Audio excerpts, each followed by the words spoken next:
조국 전 민정수석이 유재수 전 부산시 부시장에 대한 감찰 중단 의혹과 관련해 박형철, 백원우 전 비서관의 의견이 서로 달랐으며 두 사람의 의견을 듣고 감찰 중단을 결정했다는 취지의 진술을 한 것으로 KBS 취재 결과 확인됐습니다.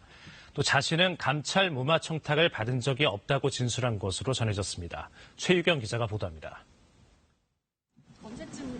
조국 전 민정수석이 이번 주에만 2차례 검찰에 나와 조사를 받았습니다. 유재수 씨에 대한 청와대 감찰이 석연찮게 중단됐다는 의혹 때문입니다. 검찰 조사에서 조 전 수석은 유재수 씨 감찰에 대해 논의할 당시 박형철 전 반부패 비서관과 백원우 전 민정비서관의 조치 의견이 서로 달랐다고 진술한 것으로 KBS 취재 결과 확인됐습니다.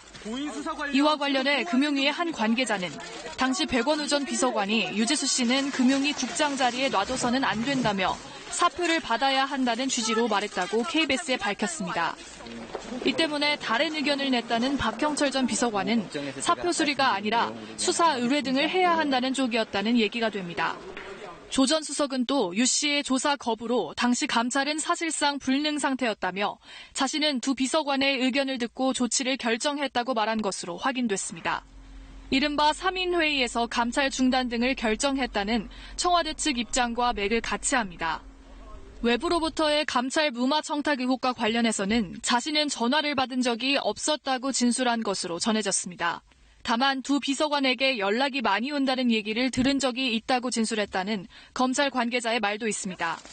검찰은 수사 결과 드러난 유 씨의 비위 혐의 중 상당 부분을 조 전 수석이 감찰 당시 알고 있었다는 점을 입증하는 데 주력하고 있습니다. 검찰은 조만간 직권 남용 혐의로 조 전 수석에 대한 구속영장 청구 여부를 결정할 것으로 보입니다. KBS 뉴스 최유경입니다.